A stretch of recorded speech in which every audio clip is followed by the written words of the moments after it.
Bismillahirrahmanirrahim. Assalamualaikum warahmatullahi wabarakatuh.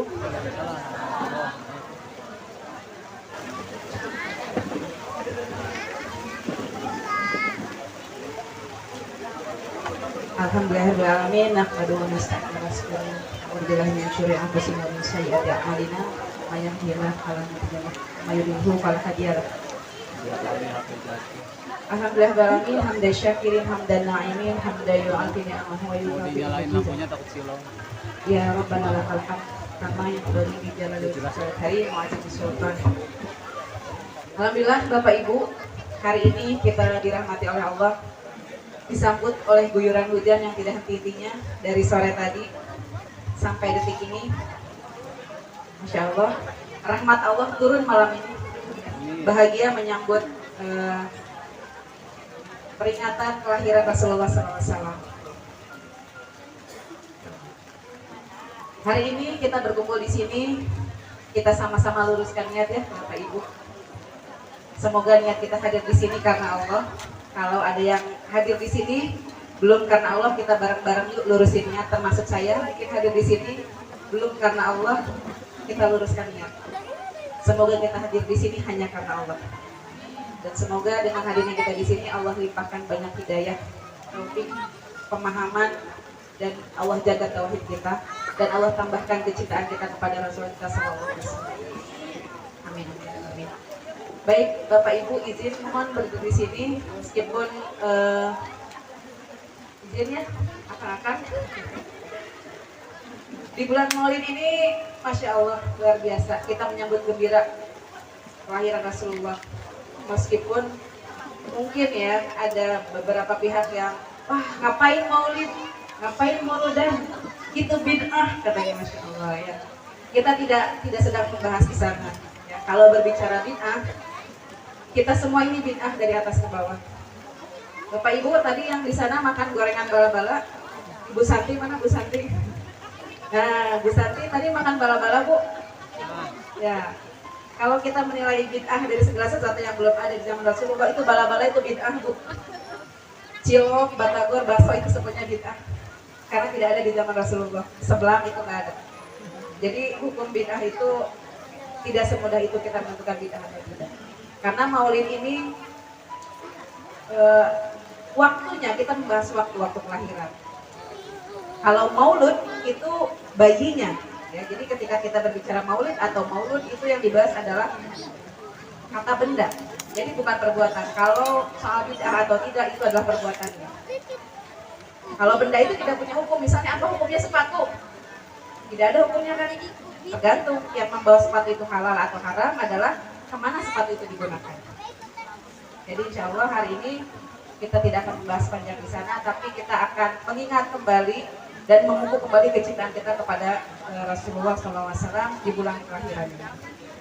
Yang akan saya bahas amalan utama di bulan Rabiul Awal.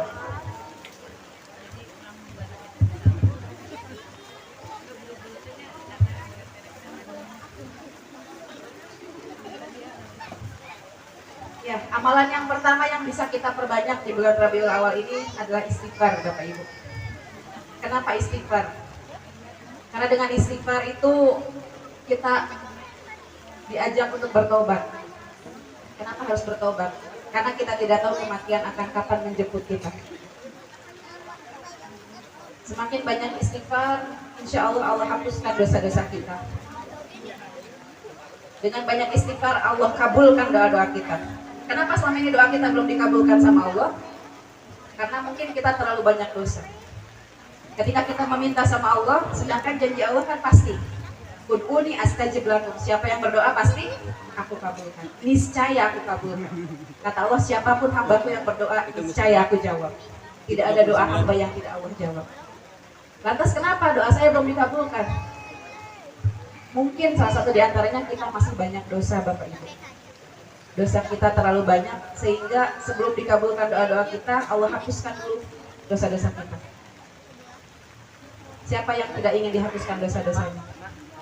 Siapa di sini yang sudah tidak punya dosa? Angkat tangan. Tidak ada, semuanya makhluk pendosa ya, termasuk saya. Jadi setiap hari kita beristighfar. Rasulullah sehari berapa kali beristighfar? Rasulullah berapa kali sehari beristighfar? 1 kali? 2 kali? Rasulullah banyak sekali setiap hari beristighfar. Rasulullah itu padahal sudah dijamin surga oleh Allah, tapi beliau senantiasa beristighfar. Karena istighfar itu banyak membawa kebaikan untuk kita. Ketika kita meninggal dan masih membawa dosa, Masya Allah, tak terbayang rasanya.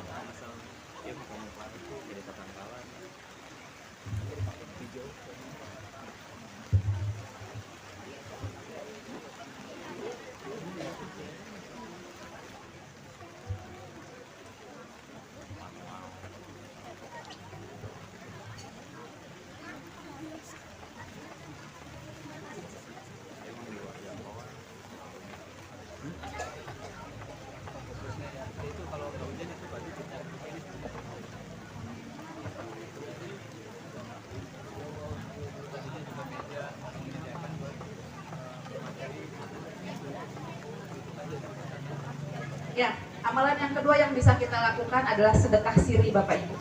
Apa itu sedekah siri? Kalau nikah siri apa, Pak? Nikah siri apa, Pak? Nikah maning.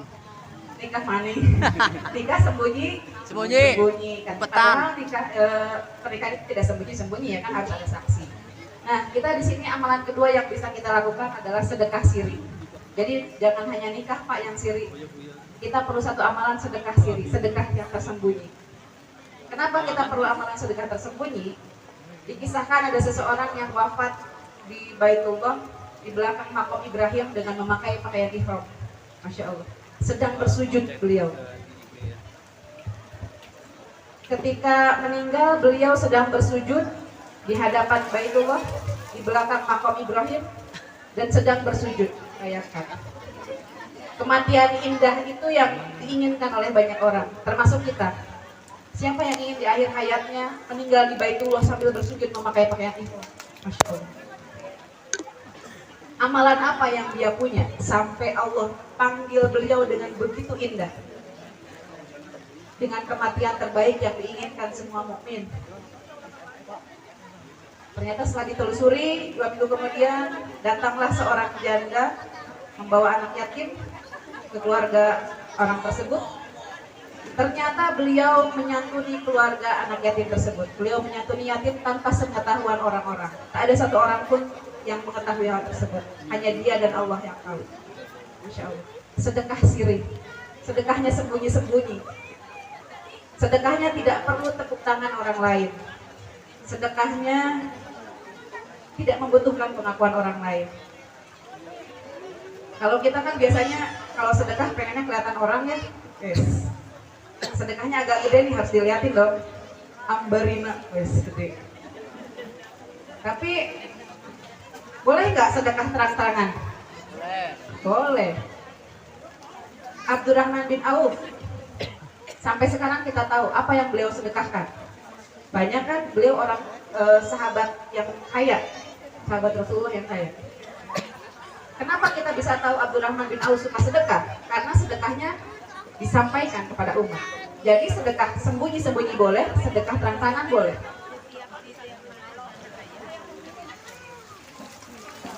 Ya. Sedekah terang-terangan juga boleh. Asalkan kita jaga hati, luruskan hati, semoga tersembunyi, ya, tidak tersembunyi niat lain. Saya pengen sedekah, pengen ditunjukkan sama orang, tapi takut dibilang riya, gimana? Semakin kita takut dibilang riya, itu peluang kita buat riya itu semakin besar. Kalau mau sedekah dikasih tahu nggak apa-apa, kasih tahu aja. Niatkan untuk syiar, niatkan untuk syiar kebaikan, ajakan. Jadi orang lain teh kabita, kayak misalnya berbagi nasi hari Jumat, nasi bungkus, kita foto, kita video. Ya, kalau niat kita ingin mensyiarkan, ternyata sedekah itu banyak bentuknya, banyak banyak reaksinya disedekahkan, gitu ya. Kita foto, kita video, kita sebarkan di media sosial dengan niat syiar, dan ada banyak orang lain yang mengikuti langkah kita, insya Allah kita dapat pahala jannah. Asalkan niatnya untuk syiar, insya Allah nggak apa-apa. Tapi hati-hati juga ketika kita aman dari riya. Nah, Masih ada satu lagi nih, celah setan ini memang Masya Allah halus sekali ya, menyusup ke dalam dada manusia itu. Ketika kita aman dari riya, hati-hati kita dengan ujub. Saya tahajudnya setiap malam 12 rakaat. Saya mah paling keren, dia mah cuma 6 rakaat sholat tahajud. Saya mah 12 rakaat tiap malam. Ya Allah, lihat ya Allah. Bilangnya sih ya Allah, tapi di dalam hati merasa diri lebih baik. Saya mah puasanya seminggu teh 6 hari puasa. Dia mah cuma Senin Kamis. Saya lebih baik dari dia. Ana khairum minhu. Kita bisa terlepas dari riya, tapi hati-hati, setan masih ada jalan menyusup ke dalam hati kita. Ujub, berbangga diri. Alhamdulillah, saya bisa tahajud, tapi nggak diposting di medsos. Dia mah posting tahajud deh. Nah, hati-hati juga.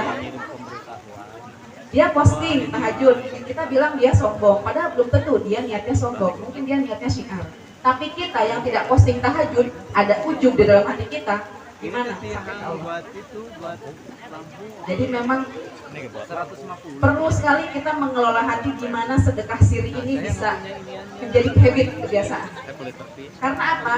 Ikhlas itu berat. Ketika kita berbuat baik tapi nggak dilihat orang, aduh gimana ya? Kok nggak ada yang motoin saya sih? Saya berbuat baik. Aduh kok ini tetangga nggak ada yang tahu sih saya beramal. Kan kadang kita gitu ya. Boleh kita sedekah terang-terangan, boleh. Asal niatnya terjaga. Nah, amalan yang bisa kita tingkatkan di bulan ini sedekah siri. Kenapa harus sembunyi-sembunyi? Menjaga hati kita terbebas dari riya, ujub, takabur. Karena kalau hanya kita dan Allah yang tahu, kita nggak butuh pengakuan manusia, kita nggak butuh tepuk tangan manusia. Melatih kita bagaimana ketika kita memberi dan tidak ada yang mengapresiasi kita, tidak ada yang beri tepuk tangan kita, itu hati kita berlatih sama Allah langsung. Ya Allah, saya sedekah sama anak yatim, gak ada satu orang pun yang tahu, ya Allah, hanya Kau. Berat ya Allah, saya sedekahkan ini biar gak ada yang tahu rasanya, ya Allah. Boleh Bapak Ibu dicoba pulang dari sini, rutinkan sedekah siri yang hanya Bapak Ibu yang tahu sama Allah. Bahkan disebutkan tangan kanan memberi, tangan kiri tidak perlu tahu. Ini ada satu amalan yang Masya Allah luar biasa. Ada satu orang yang mengamalkan tadi luar biasa. Allah panggil beliau dalam keadaan sebaik-baik, sedang bersujud dalam sholat di belakang makom Ibrahim berpakaian ihram. Allah. Sedangkan kita, kematian kita seperti apa ayah bunda, bapak ibu? Belum tahu kita kayak gimana nanti. Sedang apa? Apakah lisan kita bisa mengucapkan kalimat thayyibah? Atau jangan-jangan ketika kita lagi berbicara merutuk? Karena di akhir hayat itu kita dipanggil sama Allah seperti kebiasaan kita. Banyak kisah-kisahnya di sosmed, gitu ya. Ada orang yang meninggal seperti orang yang kebiasaan dia lakukan. Ketika ada yang di mimbar sedang berbicara, tiba-tiba Allah panggil, jatuh. Ada yang sedang mengaji, tiba-tiba meninggal. Allah panggil itu manusia seperti keadaan dia biasanya seperti apa. Jadi biasakan Bapak Ibu hal-hal yang baik, yang positif. Semoga Allah kelak panggil kita dalam keadaan terbaik yang Allah ridhoi. Bukan dalam keadaan kondisi yang marah gara-gara saya sedekahnya nggak ditulis di buku ini. Saya tadi nyumbang paling gede di acara maulid ini, kenapa nggak ditulis namanya? Saya gondok sama Bu RT misalnya. Saya ngasih makanan paling banyak, kenapa nggak dikasih kursi paling depan? Atau sejenisnya. Hal-hal seperti itu ya Bapak Ibu yang mengurangi keberkahan hidup kita. Balasannya langsung habis. Kita sudah memberi, sudah mengeluarkan uang, tapi pahalanya nggak jadi dapat. Makanya kita berlatih dengan sedekah siri ini Bapak Ibu. Gimana rasanya ketika kita ngasih uang yang besar tapi nggak ada manusia yang tahu, yang menghargai, yang ngasih tepuk tangan dan memuji kita, nggak ada. Cukup Allah. Siap Bapak Ibu? Siap ya, tangan kanan memberi, tangan kiri nggak usah tahu mulai dari sekarang. Insya Allah kita coba ya. Mudah-mudahan jadi kebiasaan. Nanti tularkan lagi ke keluarganya di rumah yang tidak hadir, anak-anaknya biasakan biar menjadi jariah buat Bapak Ibu. Ya.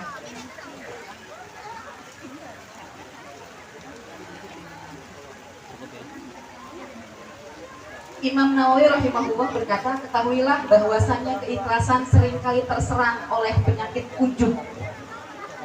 Barang siapa yang ujub dengan amalnya, maka amalnya terhapus. Begitu pula orang yang menyombongkan diri dengan amalnya, maka amalnya terhapus. Jadi ada dua hal Bapak Ibu, sombong dan ujub. Kalau kita mungkin, kalau untuk sombong masih bisa terjaga ya, biar gak kelihatan sombong. Tapi yang sulit ini memang ujub Bapak Ibu, karena hanya kita yang tahu. Ya, saya mah baca Qurannya, alhamdulillah one day one juz. Dia mah di rumah teh ibu rumah tangga, tapi jika baca Quran deh ke salembar-lembar acan, merasa diri lebih baik. Ujub. Hati-hati Bapak Ibu.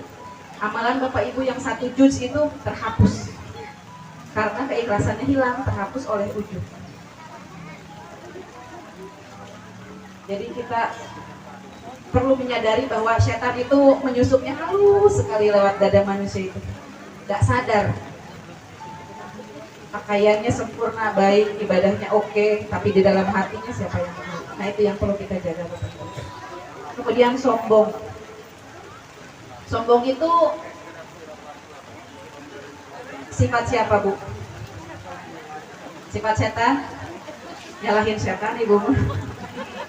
Hari ibu gak sombong. Ya, iblis diusir sama Allah dari surga. Apakah karena iblis tidak mau sujud kepada Allah? Iblis sujud nggak sama Allah? Sujud. Lalu kenapa Allah usir setan dari surga? Karena iblis tidak mau sujud kepada Adam. Kenapa iblis nggak mau sujud sama Adam? Ya Allah, aku ini terbuat dari api, sedangkan Adam dari tanah lumpur liat kering yang diberi ruh.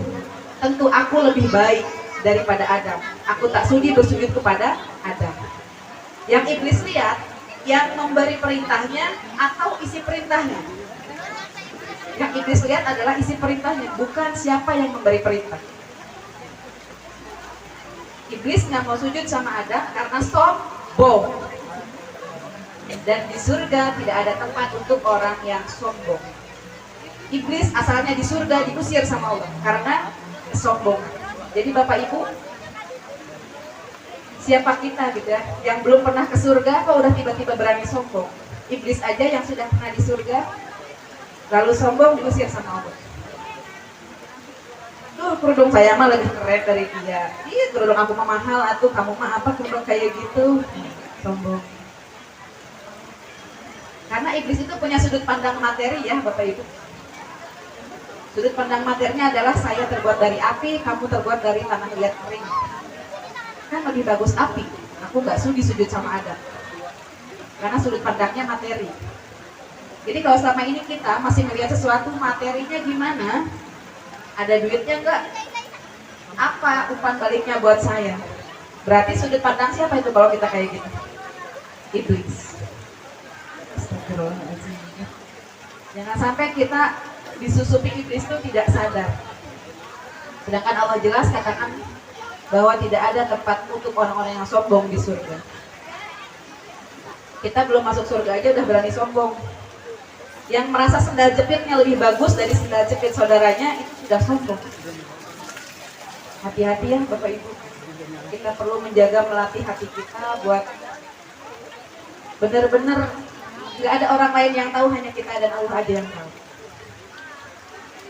Kalau kita nggak sholat kan kelihatan nih, dia nggak sholat zuhur, itu kelihatan fisiknya. Tapi kalau ujub, sombong, ria itu hanya kita yang tahu, dan tidak ada orang yang bisa mengingatkan kita, hanya diri kita. Yang ketiga kawan-kawan, amalan yang bisa kita perbanyak di bulan Rabiul Awal ini adalah sholawat. Tadi kawan-kawan Hadroh sudah banyak bersalawat. Insyaallah, sallallahu ala Muhammad.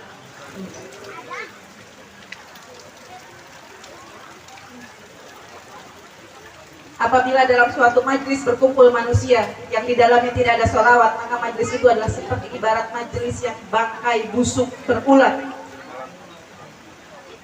Apabila kita berkumpul, bertemu lalu berpisah tanpa dibacakan sholawat di dalamnya, itu adalah majlis yang busuk.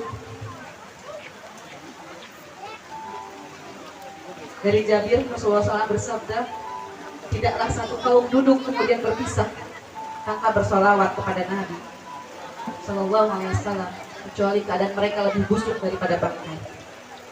Astagfirullah. Bahkan sering kita lalai, kita lupa ya. Kita kumpul-kumpul aja tanpa membacakan sholawat pada Rasulullah Sallallahu Alaihi Wasallam.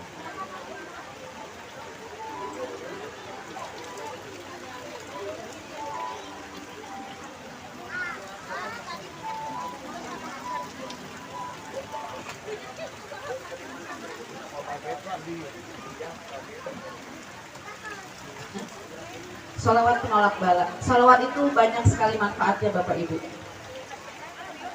Salah satunya ini menolak bala. Sholawat itu dari bala. Kalau selama ini di negara kita banyak bala bencana, jangan-jangan warganya jarang bersolawat Bapak Ibu. Penduduknya jangan-jangan pelit sholawatnya Bapak Ibu. Karena kata hadis ya, sholawat itu menolak bala. Sekarang lihat negara kita Bapak Ibu, banyak bencana enggak? Longsor di mana-mana, bencana alam, gempa, gunung meletus, tsunami, badai petir, topan, hujan es, hujan batu. Padahal kalau kita sering baca salawat, salawat itu bisa menolak bala Bapak Ibu. Kalau kita lihat sekarang negara kita banyak bencana, mungkin kita sering lupa baca salawat pada Sallallahu Alaihi Wasallam.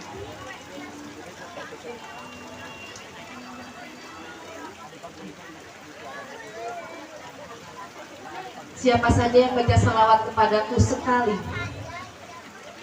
maka Allah bersalawat kepadanya 10 kali dan menghapus 10 dosanya dan mengangkat derajatnya 10 tingkatan. Masya Allah. Kita baca 1 kali Sallallahu Alaihi Muhammad. Allah juga membacakan salawat kepada kita 10 kali. Ketika kita membaca salawat 1 kali Sallallahu Alaihi Muhammad, Allah hapuskan 10 dosa kita.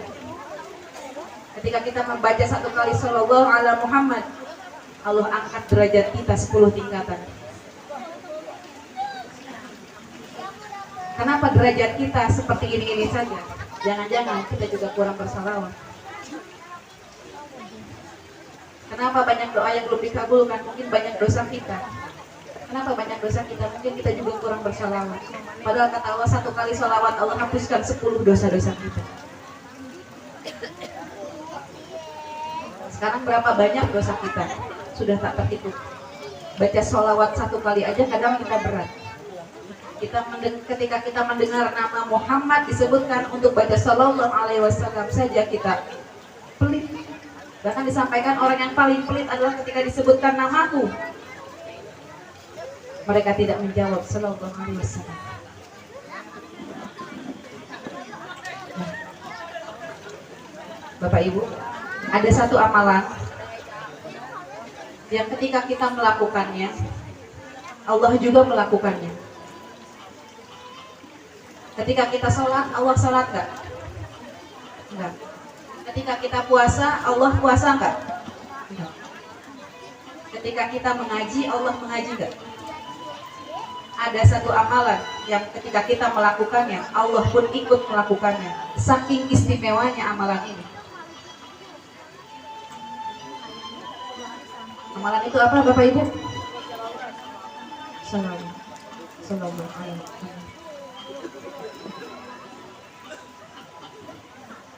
Ketika kita membaca sholawat 1 kali, Allah baca sholawat 10 kali buat kita. Allah juga melakukan. Dan ada satu amalan Bapak Ibu yang pasti diterima sama Allah.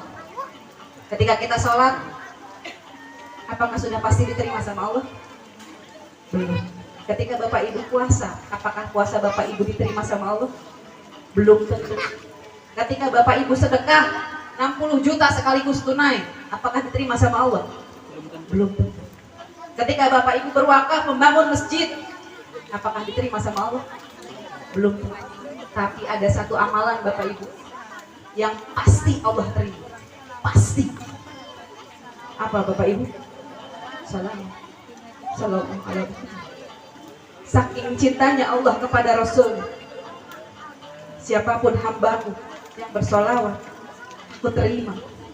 Solawat dari Neglasari diterima, disampaikan kepada Rasul. Ya Rasulullah, umatmu dari Neglasari di sini menyampaikan solawat untuk Rasulullah, dikumpulkan itu sampai ke Rasul. Dari Bandung, dari Jakarta, dari Sumedang, semuanya sampai solawat dari manapun disampaikan kepada Rasul. Sehingga kita dikenal sama Rasulullah. Oh, ini solawat dari Ibu Fulan. Oh, ini solawat dari Bapak Fulan. Sehingga Rasulullah tahu kita bersolawat untuk beliau. Bapak Ibu, siapa di sini yang ingin mendapatkan syafaat dari Rasulullah nanti? Kira-kira gimana caranya biar kita dapat syafaat dari Rasulullah SAW?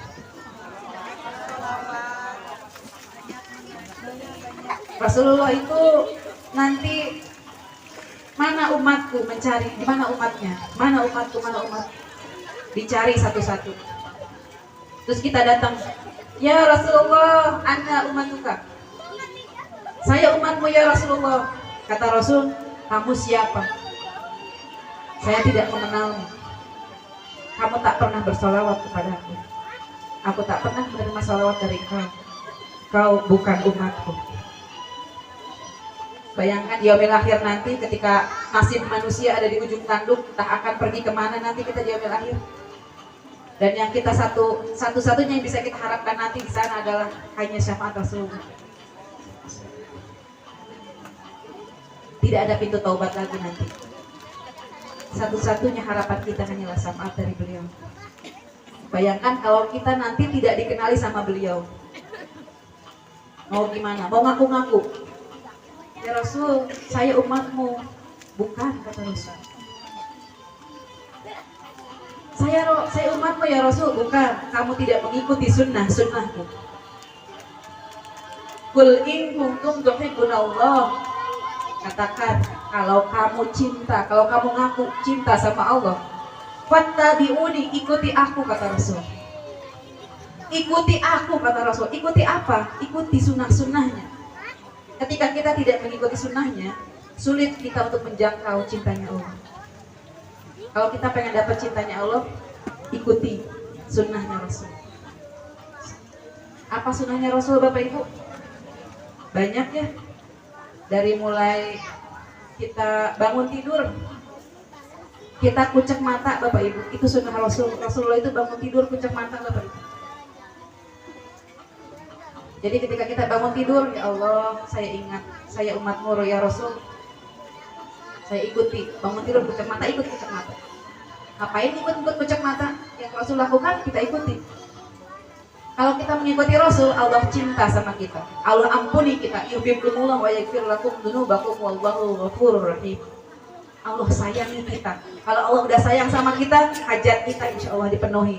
Masalah kita ditolong sama Allah, masalah-masalah kita dibantu selesai sama Allah, hutang-hutang kita Allah lunasin, Allah beresin. Anak-anak kita pengen jadi anak soleh, Allah kabulin.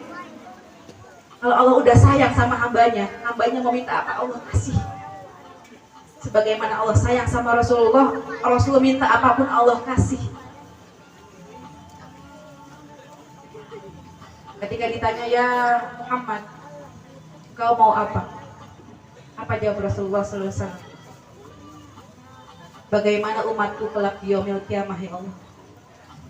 Rasulullah khawatir dengan keadaan kita umatnya. Bagaimana dengan umatnya? Kita ini Rasulullah pikirkan. Bagaimana keadaan umatku ya Allah? Tenang ya Muhammad. Umatmu di yaumil akhir tidak akan aku hinakan. Bolehkah aku meminta satu permohonan ya Allah? Kira-kira apa permintaan Rasulullah? Apakah beliau pengen harta? Apakah beliau pengen masuk surga sendirian? Ternyata yang diminta sama Rasul adalah izinkan, bolehkan saya nanti memberi syafaat kepada umat. Yang dipikirkannya siapa? Kita. Beliau begitu mencintai kita, umatnya. Cinta kita kepada Rasul itu jauh. Cinta kita sama Rasul ini hanya sedikit, sedangkan cinta Rasulullah kepada kita sangat besar. Sampai-sampai ketika satu malam, ketika beliau sedang tidur di rumah Aisyah, ketika tertidur terlelap, Aisyah terbangun, beliau tidak mendapati Rasulullah tertidur. Aisyah kaget mencari di mana Rasulullah. Ternyata beliau sedang sholat di masjid. Kemudian Aisyah datang menemani. Menunggu sholatnya lama sekali. Aisyah bertanya kepada Rasulullah SAW, "Ya Rasul, kapan kau istirahat? Kapan kau istirahat? Kau hanya terus ibadah, sholat dan sholat. Sholat barusan kau banyak sekali. Kenapa ya Rasul?" Rasul menjawab, "Saya setiap malam harus menghamparkan sorban saya untuk 1000 rakaat sholat taubat." "Kenapa ya Rasul? Begitu banyak sholat taubatnya. Engkau kan penghuni surga, engkau pemegang kunci surga, engkau manusia maksud, engkau dijamin surga, engkau tidak ditempeli dosa. Engkau sudah dijamin surga sama Allah, kenapa masih sholat taubat sebanyak itu?" "Aisyah, aku khawatir nanti ada umatku yang kalau Allah ambil ruhnya, dia belum bertobat sama Allah dan dia belum sempat sholat taubat sama Allah. Semoga sholat taubat saya ini bisa menambah sholat taubat umat-umat." Yang beliau pikirkan adalah kita. Yang beliau pikirkan adalah, yang beliau khawatirkan adalah kita, umatnya. Sebegitu besarnya cinta Rasul kepada kita. Sedangkan kita, Masya Allah, sering lupa buat baca salawat aja kita males. Baca salawat aja kita pelit.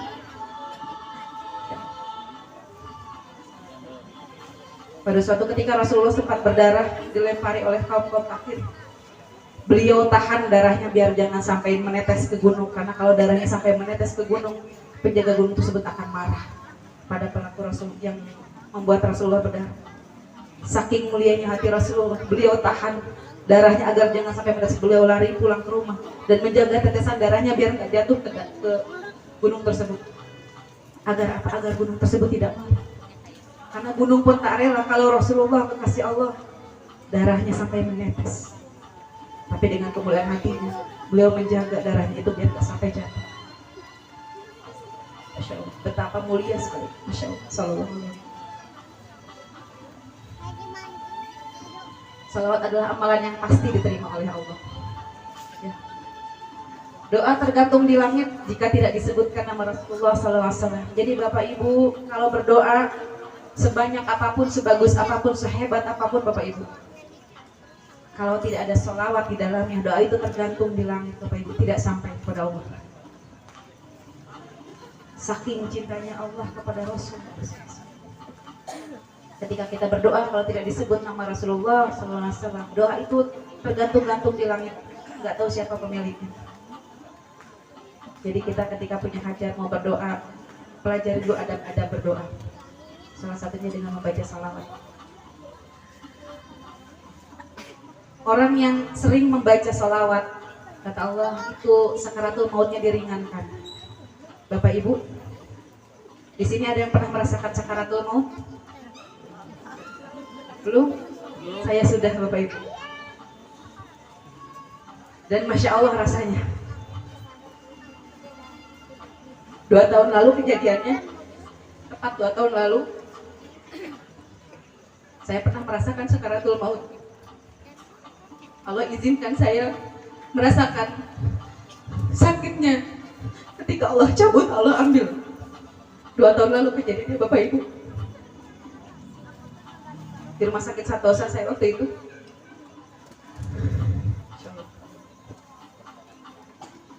Itu rasanya takut yang luar biasa Bapak Ibu.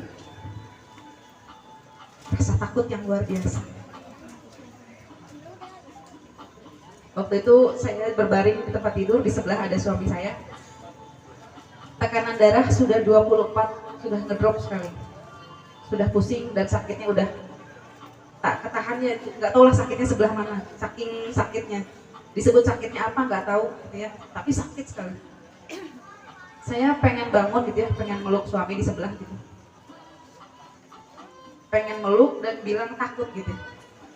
Saya pengen bilang kelayangan, tapi yang keluar dari mulut itu bukan kelayangan, kebas. Karena dalam hati saya bilang, kelayangan pengen bilang gitu, tapi mulut itu keluarnya kebas.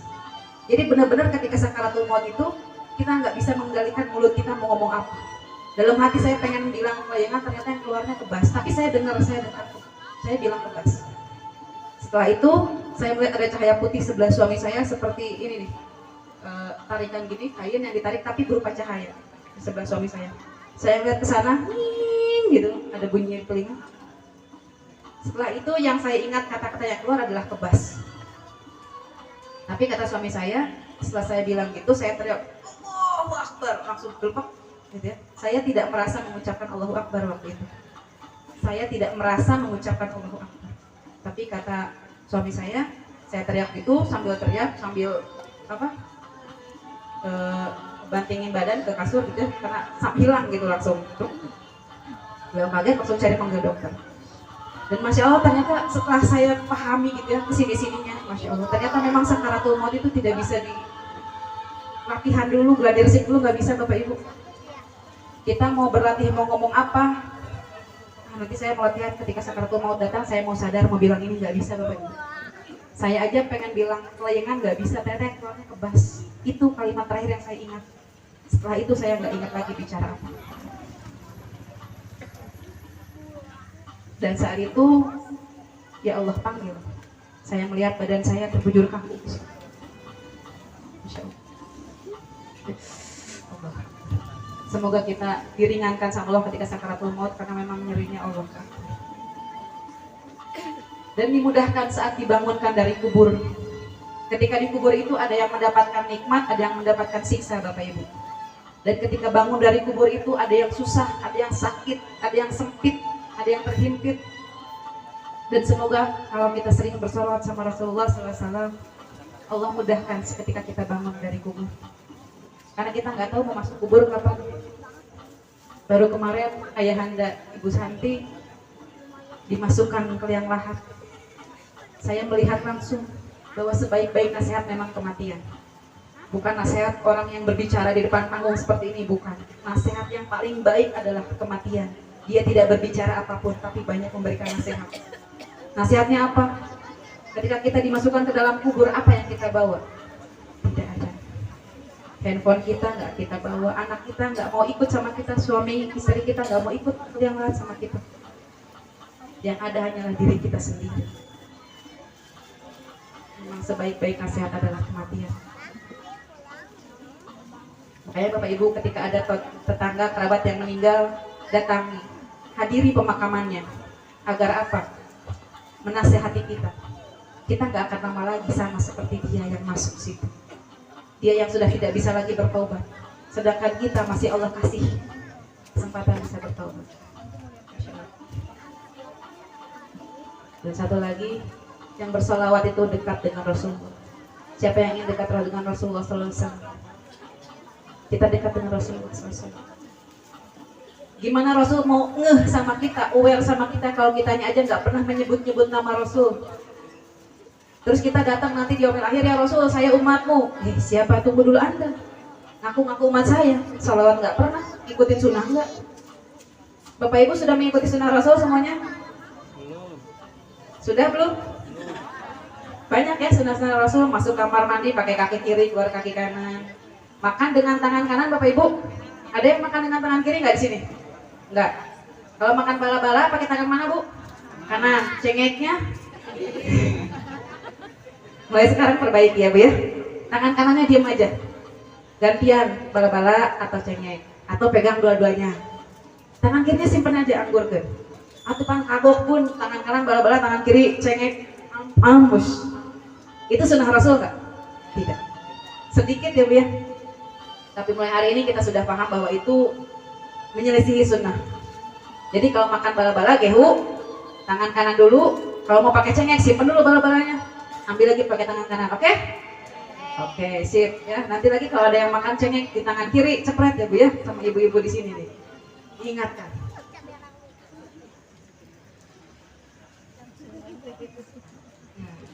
Allah. Jadi Bapak Ibu, sunnah Rasul itu banyak sekali, bukan hanya hal-hal yang susah, yang sulit. Kita bisa meneladani sunnah Rasul itu banyak. Kata Allah, yang mengikuti Rasulullah, mengikuti sunnahnya, Allah cinta sama hamba. Allah cinta sama dia, Allah sayang sama dia. Kalau Allah udah sayang sama hambanya, Allah pasti kasih apapun yang dia minta. Kalaupun gak dikasih, pasti karena sayang. Tuh Bapak Ibu, kalau Allah udah sayang sama kita, kita minta apapun pasti dikasih sama Allah. Kalaupun gak dikasih, pasti karena sayang. Ibarat kita punya anak kecil, Ma pinjam gunting, mau dikasih pinjam gak? Anak umur 3 tahun, 2 tahun? Enggak, kenapa? Mama jahat, aku pinjam gunting aja gak dikasih. Padahal kenapa? Karena kita sayang gak sama anak? Sayang. Begitupun Allah, ketika kita minta sesuatu sama Allah, gak Allah kasih, itu karena Allah sayang sama kita. Ketika Allah kasih karena sayang, ketika Allah gak kasih pun karena sayang. Selalu memiliki perasaan positif sama Allah. Ya Allah, kenapa suamiku ya gini gak tanggung jawab, selingkuh, gak mau nafkahin. Apakah itu bentuk kasih sayang Allah? Masa pun itu bentuk kasih sayang Allah? Ya, itu bentuk kasih sayang Allah. Atau bapak-bapaknya mengeluhkan istrinya, si mama di rumah ya mending gak mau pisah menjaga gini, mending begini, mengeluh terus. Pak, itu kasih sayang Allah Pak, insya Allah. Kita ketika sujud sholat berdoa sama Allah lebih enak pas lagi ada masalah atau lagi nggak ada masalah? Lagi ada masalah kan? Jadi ketika Allah hadirkan masalah sama kita, sesungguhnya apa yang Allah inginkan? Kita lebih lama, lebih menikmati sujud-sujud kita sama Allah. Bukan poin perkara masalahnya, tapi Allah merindukan kita. Ketika Allah sedang rindu sama hambanya, Allah mengutus malaikat, wahai malaikat, datangi dia, timpakan masalah kepadanya. Aku rindu mendengar rintihannya. Lihat, ketika Allah sedang rindu sama kita, Allah timpakan masalah sama kita. Karena apa? Karena Allah rindu sama kita. Selama ini kalau kita dapat masalah, ya Allah kenapa sih dapat masalah terus, minta beres-beres. Padahal itu momen Allah lagi rindu sama kita. Mungkin selama ini sujud kita palsu, mungkin selama ini sujud kita hanya meminta dunia, bukan sujud benar-benar sujud seorang hamba yang merindukan Tuhannya. Sujud kita masih minta, ya Allah lunasi hutangku ya Allah. Sujud kita masih meminta materi, harta dunia. Bukan sujud yang meminta kerinduan sama Allah, bukan sujud yang meminta kerinduan kepada Rasulullah. Sujud kita masih meminta materi, harta dunia. Sujud kita masih meminta, ya Allah, aku pengen dibeliin mobil ya Allah, aku pengen punya pesantren ya Allah, biar kelihatan keren sama orang-orang. Sujud kita masih dunia. Jangan-jangan Allah semakin timpakan masalah sama kita bukan karena rindu. Karena apa? Sujud kita belum sujud yang Allah inginkan. Sujud kita belum sujud yang rindu seorang hamba kepada Tuhan. Sujud kita masih sering meminta dunia. Ya Allah beri kesehatan ya Allah. Salah doa gitu enggak? Tapi apapun bagi seorang mukmin, kebaikan ataupun keburukan itu selalu baik. Ketika diberi kenikmatan dia bersyukur, ketika diberi kesengsaraan dia bersabar. Perkara orang mukmin itu luar biasa, semuanya baik. Tidak ada kesengsaraan yang tidak baik. Dan ilmu itu sampai kepada kita atas wasilah Rasulullah SAW.